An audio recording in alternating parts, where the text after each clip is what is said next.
In today's instalment of the 621 2023 feature series is this. My friend Pete, EF Civic, that's got a spec list that I think is going to make a lot of you very, very jealous. So let's jump in.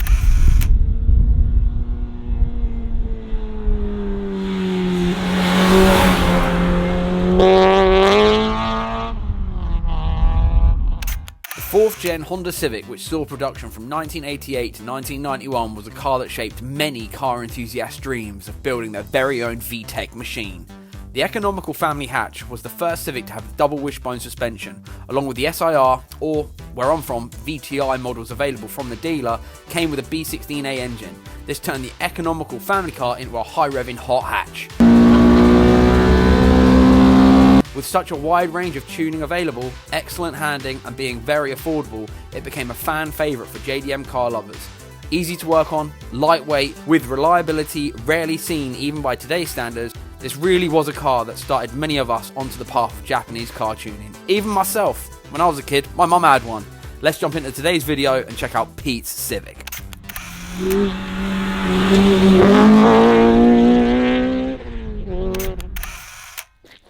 Pete.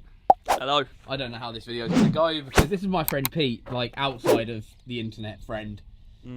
So Somewhat. You're quite awkward on camera, Yeah. although you have built an incredible car, and I really want to show everybody it.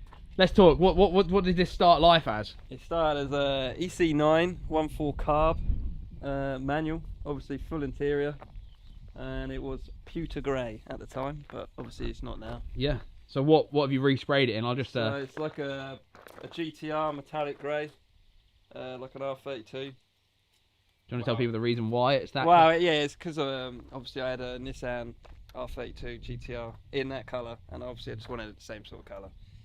But yeah, it's nice little speckle on it. Yeah, it looks good. Let's talk, because it's like quite a well-spec'd car, and for someone like myself who grew up with Hondas, it's actually kind of cool to talk about one now, because you don't see them every single day. So start on the front, your fancy lip. So yeah, it's got a charge speed lip. It's got a Mark 1 front bumper. Obviously orange indicators, side lights, normal headlights. And then just quick releases on the bonnet. And then do you want me to go around? Yeah, let's wander around. Yeah. Let's take a little pit stop at the wheels. So yeah, we've got the normal Pro, Team Dynamics, Pro 1.2s, and then K-Sport 6 pots, 286 supplied by 621.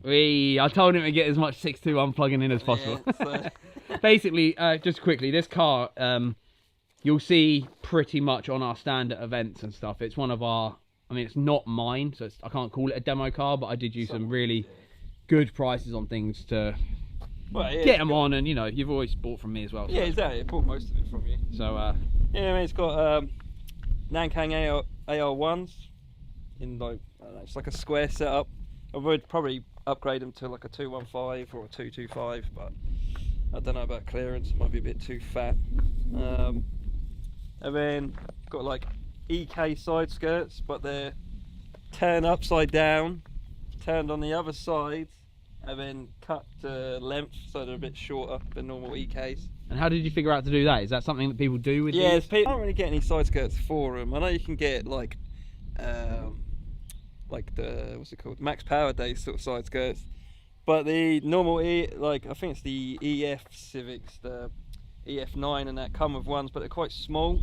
So someone on a page in America on like a forum spoke about all different types of skirts, and someone just tried it, and obviously it looks pretty well for what it is. It's pretty cool. But yeah, they're only held on by a bit of self-tappers. Yeah. A bit of double-sided tape, anything mega. So then yeah, the rear is just a normal UK spec bumper with anti-parachuting cutouts, some sort. I don't know if it works. It just looks a bit cooler. And then this is is it a charge speed? I think it might be like a charge speed rep. So but if you want that style, hit me up and I'll supply you with an Osaka JDM. Yeah, like the proper one. It's just Pete got that for barely nothing, so it's kind of hard to argue. I got it for friend for cheap, and it fits quite well for a rep. Yeah. All the lights are all lacquered up. They got all cleaned up and lacquered, so that's why it's got such a sort of like a shine to it. And then yeah, the exhaust which I got from 621. Hey. It's a Revel medallion, which is basically a Tanabe. Is it a Tanabe medallion? I think they're called. It's just like the new branding they've put it under. But yeah, it's for the outside. Cool. Well, let's do the engine now, because that's the very, very source of it. It's B18C from a 98 Teg. It was supposed to be rebuilt, somewhat rebuilt. It's a bit of an iffy engine. That's all I can describe, because it's...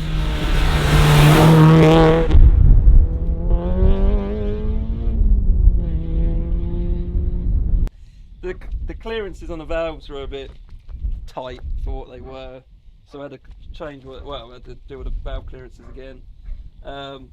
It's got a AN fittings for the breather set up because I blocked PVC or PCV valve at the back. But yeah, you've got the Skunk 2 radiator, obviously supplied by 621, and the hoses also supplied.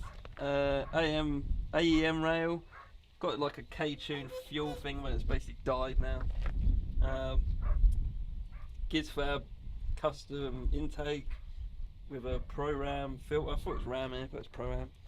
And then yeah, it's got an S4C gearbox with 4.9 final drive and what's it called, a 1.5 Mugen plated diff. So it's very loud, noisy. It's not mechanical really, sounding. Yeah, it's not very good for like daily driving. But can't really think of. Well, I mean, yeah, you got like a Tegra manifold. Ain't really having stiffened engine mounts, like B-swap engine mounts.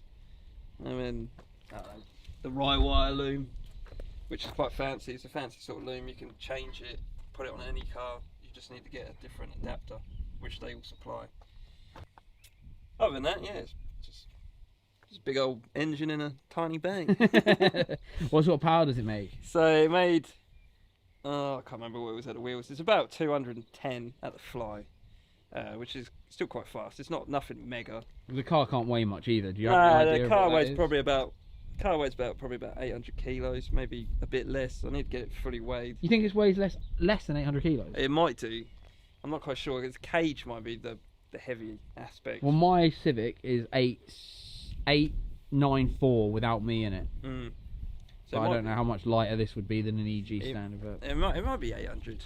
It might be more, but somewhere around there. Yeah, so yeah, 800 and 1,000. Yeah. So it's quite light for an engine maker 210. Yeah. Which all got remapped by JCal.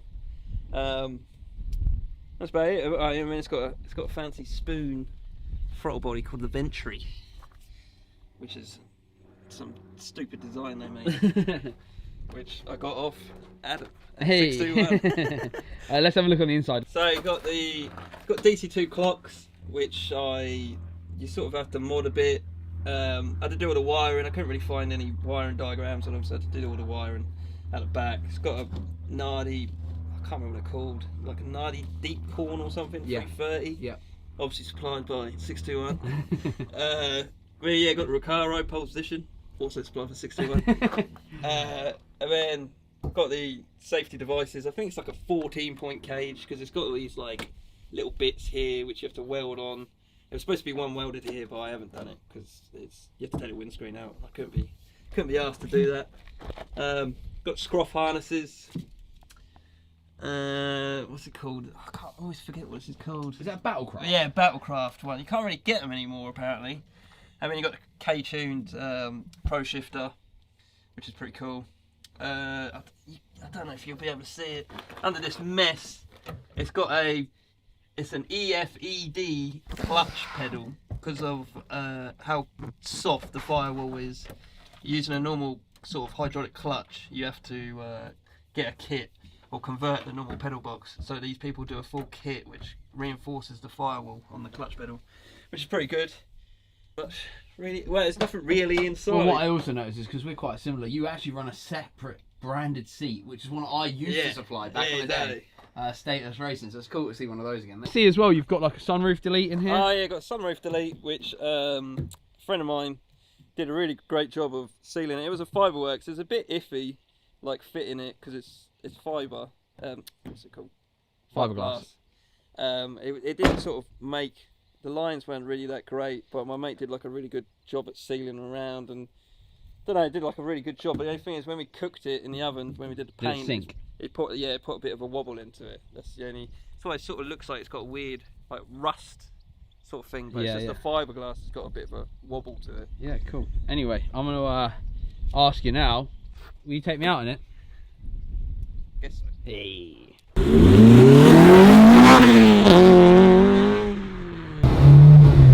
Okay, we're in the Civic with Pete. I hope you can hear us.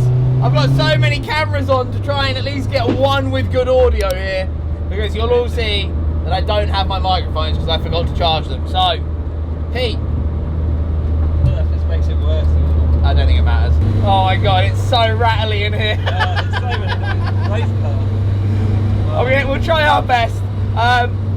When you were putting it together, what was like the hardest bit of the whole build? Because it did go back to a bare shell, didn't it, and have full repaint. So I don't really know. It's just the price of things are just silly expensive. Yeah. For the car. That's probably what made it so long to build is the price of things. But yeah. as expected with modified cars, really, you don't get that many cheap cars. But I don't know. I keep changing my mind with things. Like the car is so smoky. Yeah, it really is. I know it smokes like mad. Which I want to take the head off and have a proper look at it, see what I can do to it. Other than that, it's pretty good. Future plans, I might put a supercharger on it, but that's proper later down the line. Oh god, it's so bumpy. It is quite bumpy, and we run BC Racing coilovers on this, right? And you must run them quite hard. Yeah, they're quite hard on the front. Got uprated front roll bar, so I think a 22 mil. I think the standard's about 17 or something. Right. Silly. It's not very big. But then, yeah, when you got that, hardened LCA bushes, camber arms, all suspension. Yeah. Traction bar and all that, it sort of adds up to how stiff it is, especially with a cage as well. So them Integra dials, I have to ask, are they the ones that are out of your Integra? Nah, they're not. They're not.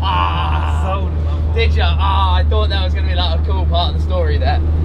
They do look cool though in there. Let me try and get in there nice and deep like that. But yeah, it's what it is. What's your favourite part on it? Have you got like a favourite part of the car? Probably the gearbox. Yeah? Yeah, I love the gearbox. I wish I had it. I wish I did that on the Tech. Yeah. Oh my So god. for people that don't know, you did used to have a 98 spec DC2 Type R. Yeah, fully built. Yeah. Blew up twice. Yeah. Gave up with it. Good old memories though, man. Yeah, Good old memories. If you were to do it again, would you do anything different? What, this? Yeah. Probably a welding cage. I don't have a lot of trust in people in the car world. Yeah. And I hate giving my car to people that work on. But yeah, it would probably been a welding cage, like a proper spec cage. Yeah. But that's probably one of the main things. Have spoke to me privately outside of this about a different set of wheels maybe. Is that still the case at some point, or? Isn't it? Isn't. It's like the same thing, it's just the price. I know wheels, a good set of bolts make a car. Like, yeah. Bolts are like the tits of the Japanese world, especially on an old car like this. So it sets it apart from other cars. Like I don't hate the wheels I got at the moment, but I just find they're very common, and I always like a rare set of wheels because it always sets your car out from other people's cars. Yeah, definitely. Let's come down and try it. Oh, I'm just trying to enjoy it.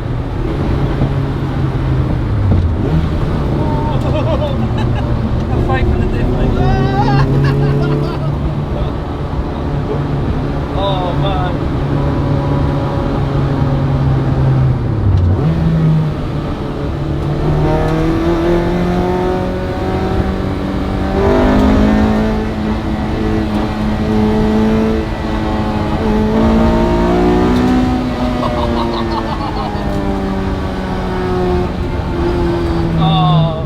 Man, it gives me so many memories when we're just in Hondas dogging about and it's so crazy good. Oh man. Oh man. So you've been doing a couple of sprint days in it. Are we going to get you on track properly soon? Yeah, I need to do track. I want to do Brands. Brands is the one I really want to do. Why do you want to do Brands over Because it's a small track. Right. The gearbox, I top out 130. Right, okay. So if on Snet straight I'll be topping out. I think the Bedfordrome might be Autodrome, yeah, the Bedroom Autodrome is freaking awesome. I love it there. It might be alright there. It's just the ones with massive straights.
Drive it around now and feel like it's worth it. Well, when it's summer, I want to drive all the time. It's just the smoke annoys me. The smoke? Yeah, there's so much of smoke. It's like, it's all good looking at a car and be like, look, that's a sick car over there, and then you see an absolute train, yeah, like a train full of smoke coming out of it. But it's just, that's a Honda B series way. Yeah.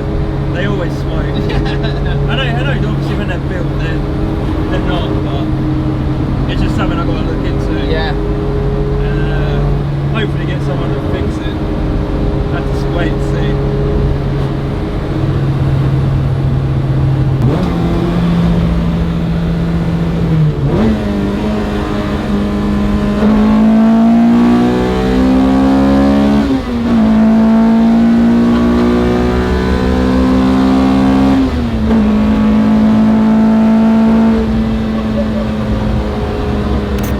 Us to the end of Pete's Civic feature. I hope you guys have enjoyed it. If you have a car out there that you think would look cool on video and we've got something to talk about, please drop me an email down below and we can maybe arrange a day. We can come down to the unit and we can film your car. But make sure you leave a comment, let us know what you think of the car below, and we'll see you in the next one. Make sure you subscribe. Peace.